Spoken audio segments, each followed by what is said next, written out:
I sold this round baler to one of my best customers just a few days ago. He's an excellent, excellent farmer. He likes to do things well.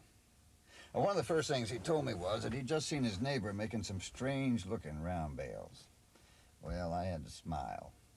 You see, it's possible to operate a new Holland baler a little on the sloppy side and still get a bale. It's a funny-looking bale, but a bale.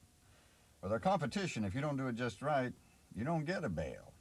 That's because we have a more forgiving machine. Up to a point, it forgives operator error. Now, what I told him was it's just as easy to make a good-looking round bale as it is to make one that's soft on the ends. Basically, there are only 4 things to remember. You need to have the baler set up properly, you need the right kind of windrow, you need to watch your driving techniques, and you need to read your operator's manual. Everything you need to know is covered in this manual. You should read it word for word, cover to cover. Now, what I'm going to tell you is just a supplement to the operator's manual, and not a substitute for it. Before we deliver any new baler, we make a few pre-delivery checks. We check the bale size indicator, the full bale alarm, the overfill protection. We adjust the pickup. We check the bale command micro switches, the twine tubes, and the cutoff system. The first thing we want to do is simulate a full bale in the chamber. To do this, place a 2-inch spacer here on the main frame. And then let the air out of the air springs. Stops moving. Check the full bale indicator to make sure it's at the stop position. As the air springs deflate, this arm moves into the full bale position. With bale command or an electric wrap option, we make sure this chain activates an alarm when the bale chamber is full. And make sure the overfill protection is operational and adjusted properly. Then refill the air springs. The air pressure should be set at the maximum fill range recommended for the baler. Check your operator's manual for the specific pressures for your model baler. Next, we check the height of the pickup tines. Start with about 1 inch of clearance here. This can be adjusted for different field conditions. Check the adjustment of the bale shape indicator cam. The cam should be positioned so that the rear switch roller is located at the base of the first cam lobe. The cam can be adjusted here. To make the remaining checks, hook the bale command monitor up to the baler and a 12-volt source. Now we check the home position switch. Do this by running the wrapper through a programmed wrapping sequence by depressing the tie button. After going through the wrapping sequence, the actuator should be fully retracted when it stops.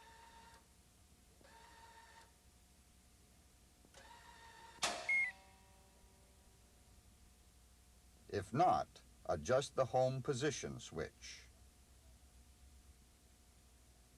Extend the twine tubes using the control box. For pre-delivery, set the twine tubes at 6 inches from the side of the bale chamber. This can be adjusted for different crop conditions.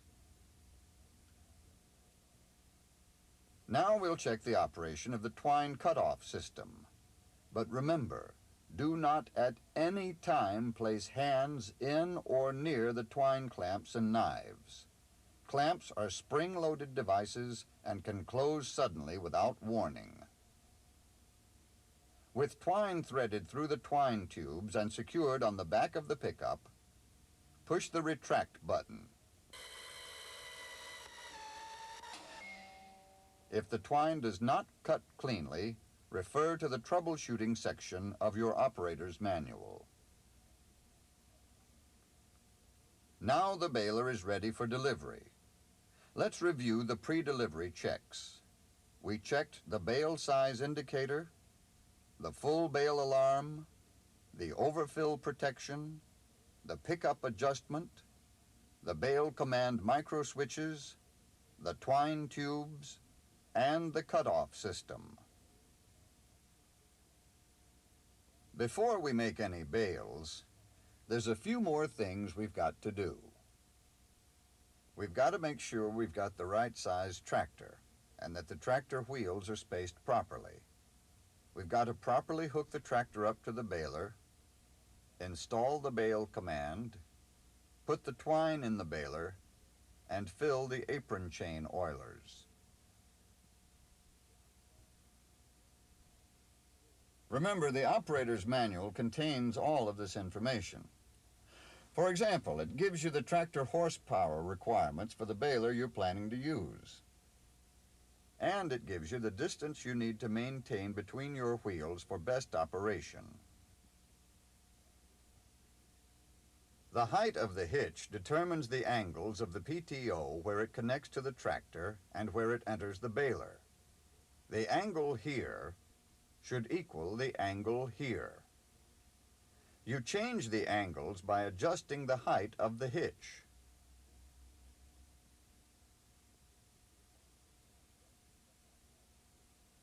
When attaching the hydraulics, be sure that the hydraulic flow control valve is set to maximum. Mount the control box in front of the tractor seat so that it can be seen while facing forward. And don't forget the circuit breaker when installing the bale command power cable, as outlined in the operator's manual. Next, you'll want to fill the baler with twine. Follow the threading sequence outlined in your operator's manual.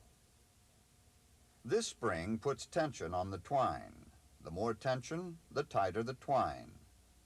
Until your wrapper mechanism is broken in, it's a good idea to loosen this spring all the way. Keep the tension off until you've done maybe a dozen bales. Then experiment to find out what's right for your crops and your operation. Never operate the baler without first filling the apron chain oilers. These oilers will apply oil to the apron chain during operation. In addition, it's recommended to manually oil the apron chains. See your operator's manual for proper lubrication and intervals. Each time the tailgate cycles, the apron chain oilers automatically apply a pre-measured amount of oil to the apron chain. Whenever you're working in back of the machine and the tailgate is open, always remember to lower the cylinder lockouts into the locked position and make sure the tractor is turned off. While the tailgate is open, let's look at some of the more crucial operating parts of the New Holland round baler. The core cams hold the chain away from the crop while the bale core is being formed. This is the floor roll. The bale elevator keeps the bale in position for ejection, and the bale ejector rolls the bale out of the way of the closing tailgate. The ejector can be adjusted for more or less spring tension. See your operator's manual for specific instructions. The tailgate is equipped with a door for the fine saver system. This door can be closed to retain valuable fines or opened in rocky conditions. Remember, I told you there were 4 steps to making a good round bale, and we've just covered the first one, setting up the baler. Now, during final baler preparation, we made sure we had the right size tractor with the wheels spaced properly. We hooked the baler up to the tractor, installed the bale command, installed the twine, and filled the apron chain oilers. Now we're ready to go to work. This is a good, dense bale. It's solid on the ends and all the way around. The twine is spaced just right. And the key is an even volume of hay all the way across the bale. The ideal situation would be if you had windrows the exact width of the pickup. Then hay would feed evenly into the bale chamber as the bale is being formed. The result? the same volume of hay all the way across the bale. But when it's impractical to make full-size windrows, it's up to the operator to fill the bale chamber evenly. This is most easily done with a windrow half the size of the pickup, or smaller. To form the core of the bale, you want to weave quickly from side to side. Once the core is started, you want to put crop first to one side of the bale chamber and then an equal volume to the other, so you get a bale that's firm from end to end. Bale command takes away the guesswork. When you're ready to bale, both arrows are lit. This tells you to weave back and forth quickly to make an even core. When the left arrow goes out and the right arrow remains, the core has been formed and the chains have lifted off the core cams. The right arrow tells you to feed the windrow into the right side of the bale chamber. When the left arrow comes on, make a sharp turn and feed an equal amount of crop into the left side of the bale chamber. This sequence repeats. Notice how the operator makes quick turns to the opposite side of the windrow each time, and then remains there until the next arrow lights up. This prevents putting too much hay in the center of the bale. When the full bale light comes on, pull to the center of the windrow, stop, and let the bale wrap. Now let's go through this again. Both arrows are lit. This tells you to weave quickly to fill the bale chamber all the way across and start an even core. The left arrow goes out. The right arrow remains. Start filling the right side of the bale chamber. When the left arrow comes on, cut quickly to the other side of the windrow and put an equal volume of crop into the left side of the bale chamber. And repeat the sequence until you have a full, even bale in the chamber. Notice how the operator keeps the windrow all the way to the side of the pickup and makes his turns quickly when he switches to the other side.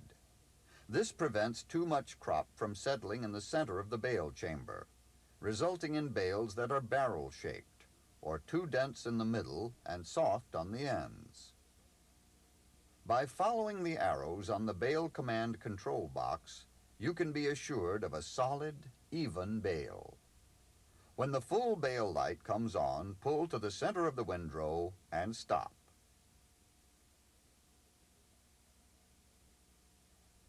Remember to keep your PTO speed at 540 RPM while the bale is wrapping to ensure consistent twine patterns on every bale.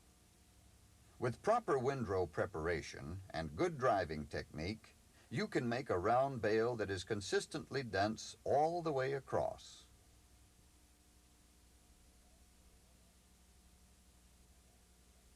But what happened here? If you got barrel-shaped bales, you're filling the center of the pickup with too much crop. If you've got good hay, it's still good hay. But bales like this can be a nuisance to handle. Maybe you're weaving too much after the core has been formed. Or you're driving right down the middle and not putting enough hay into the sides of the bale chamber. Or your windrows are not prepared properly. If the windrow is too wide, there is no way to avoid putting too much hay in the middle. Even if you cut from side to side, the center will always get more hay than the sides. If you get a cone-shaped bale, soft on one side, well packed on the other, you're probably spending too much time feeding one side of the pickup. Remember to put an even volume of crop into both sides of the bale chamber. Well, that's what it takes to make good round bales. You need to make your windrow half the width of the bale chamber, or smaller. Or, if you've got enough, make your windrow exactly the whole width of the pickup. Now, you don't wander over the windrow. You cut from side to side. to keep the bale chamber evenly filled. And you pay close attention to all the lubrication, maintenance, and operating techniques you read about in here. And heed all the safety warnings. Getting a good round bale can be a challenge at first, but once you master the technique, and it won't take you more than a few bales to do it, you'll be filling your field with good, solid round bales.